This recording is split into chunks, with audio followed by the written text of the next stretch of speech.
Imagine that in your neighborhood, there's a huge bully. A massive man who regularly beats up all your neighbors, steals everybody's stuff, and lies about it. He's just a horrible person. And worse, he's super charismatic and a great musician, so a lot of people believe his lies and think he's just great. Also, this bully has a absolutely horrible 14-year-old son. His son attacks people, has unalived people, just a terror. Sometimes the bully will interrupt his son's behavior, but sometimes the kid is just running free, attacking children and mothers, everybody. One day you're out walking and you see that this bully's son has cornered a group of children. The bully is standing there letting this teenager savagely attack child after child. Kids can't escape. This teenager is literally unaliving children in front of you, and you know he's about to unalive a bunch more unless someone stops this. What would you do? Many of you follow me because I talk about masculinity. Regardless of your gender, this would be a defining moment for you, but for those of us who are men, many of us would think of this as really defining what kind of man we are. You're literally watching a horrible man let his horrible son unalive cornered children. What kind of man are you? You'll remember this moment the rest of your life, and there'll be no doubt at all in retrospect what it was. So do you want to remember turning away? Is that who you are? Or do you want to remember doing everything in your power to protect those little ones who are being attacked? Another way to ask this is simply, who are you? Let's add a layer to the hypothetical. Imagine that for years, anytime this bully's son has attacked or unalived another child, there's been justified public outcry, and every single time this bully and all his fans have screamed, "Why do you hate sons so much? Why are you so anti-son?" Imagine that anytime there was any news coverage about the attacks, the entire perspective was about how everyone's so anti-son and people hating sons is such a huge problem. Would that change your response? Would you be afraid of being labeled anti-son? Would your fear of being labeled anti-son allow you to stand by and watch this kid unalive a group of screaming cornered children? Who are you? You already know none of this is hypothetical. You're finding out what you would do in that situation right now. As we speak, Israel is brutally unaliving millions of people in Rafah while the U.S. blocks ceasefires and hands them more and more weapons. Israel spent months telling people they'd be safe in Rafah, closing all the exits, and now they're carpet bombing refugee camps in canvas tents.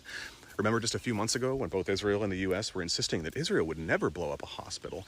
Now we all know they've blown up every hospital in Palestine and they're bombing refugee camps. And all the White House has to say is that they condemn anti-Semitism. The propaganda moves fast, so fast it can be hard to see. In the face of that, who are you?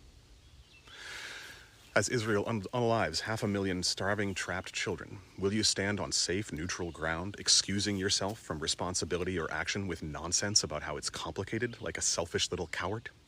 Or will you stand up for what's right and use the full force of your beautiful, beloved mind and body to keep little ones safe and fight for a better world? Let me make something very clear. Things are about to get much, much worse.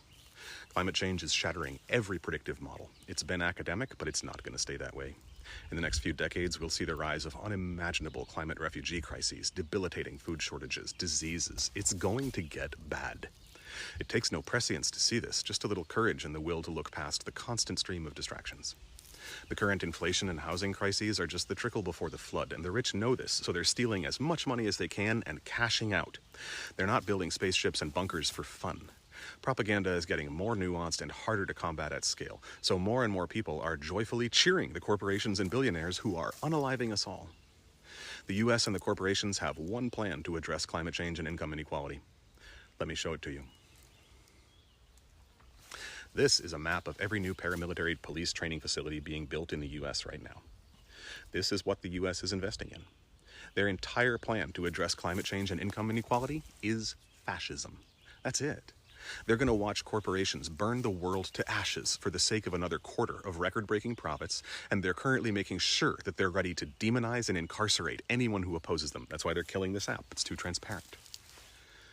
They're developing these massive paramilitary police forces in order to prevent any hope of change, to prevent any real hope of a livable world. These forces are not to address crime. We all know how to address crime. Livable wages and mental health care are how you address crime. These paramilitaries are for one thing only: absolute corporate control of the future. So to stand by and let them practice these emergent paramilitary tactics on those of us opposing genocide, student encampments, protest groups, isn't just the cowardly act of watching children in Gaza unalived and doing nothing. It's condemning all of us to a horrifying future and condemning all our grandchildren to an unlivable world. All our liberation is interconnected. Like, did you know that the paramilitary police training facility in Atlanta, the original Cop City, is modeled after an Israeli training facility that's literally called Little Gaza, where they train the IDF how to dehumanize brown people and commit genocide? That is the literal blueprint for these U.S. paramilitary facilities. Did you know that the Holocaust was explicitly modeled after the U.S. genocide against Native American people? Hitler was inspired by the US's ideology of ethnic cleansing, but he thought our methods were too brutal and inhumane. So the infamous concentration camps were Hitler's attempt to achieve a US-style ethnic cleansing in a more humane way. Just think about that. The US genocide inspired Hitler, who inspired the Zionists, and now that cycle of violence is coming back to the US, pointed at you and I in the form of cop cities. So when I say all our liberation is interconnected, I don't mean in some nebulous spiritual way. The systems of violence are so interwoven that they're the same thing, and the pathways of healing and liberation are equally as interwoven. Many of you saw a video of me screaming at a Nazi last year. I would treat a Zionist the exact same way for the exact same reason. Nazis and Zionists are the same mentality wearing different colors. We might as well call it Zionazism at this point. The ones who wear red are very explicit about their intentions, and the ones who wear blue like to pretend that they're oh so humane and so different while committing identical atrocities. Remind you of anyone else you've been told to vote for recently? So within this cycle of violence, and within the awareness of our interconnected liberation, who are you? I'll be very blunt. This is a time for all of us to be educating, organizing, and taking action. I see some people shaming anyone who isn't already taking action, and I gotta say, I hate that. My poor redneck neighbors live in a constant, nonstop barrage of corporate propaganda, and I don't judge them at all for falling for it. It's genuinely not their fault. The people I'm most proud of are those who can learn and step up and say, whoa, what I was taught isn't true, and I need to pivot. At any point in time, I welcome anyone who's taking that bold step, and I'm very proud of everyone who joins this work, no matter when. And this work takes a lot of forms. You can be at your representative's office, demanding action. You can be organizing and engaging with union efforts. That is solidarity. You can be standing alongside the students as they show you what ethical action looks like. You can be marching in rallies. There's one in DC next weekend. In the arc of history, this is our work. No one will remember what you posted, what our mental health was like. No one will remember most of the details of our lives, but the future will remember whether we stood up against what the US and Israel are doing effectively or not. I have literally hundreds of pages of notes on things I would love to make videos about around masculinity and gender, and I'll keep making those as an act of allyship with this work. Both because all our liberation is interconnected, and because it helps get my account unshadow banned and increases my reach when I make videos like this. And it's hard. The backdrop of everything right now is that our tax dollars are funding the brutal unaliving of children. Imagine trying to have a conversation about the nuances of gender while children are being unalived 30 feet behind you screaming. That's the world right now. And just so you know, as you see me speak about gender and other forms of oppression, my heart is in Palestine, as should yours be. Who are you? If you're not speaking about this, especially if you have any platform at all, what the hell is your voice for? If you're not going to oppose genocide, why would I listen to you about literally anything else ever? I don't care if your platform's about mental health, eyebrow threading, politics, or pets. If you won't speak up against this, you're complicit. You are blessing the horrors that we're watching with your silence.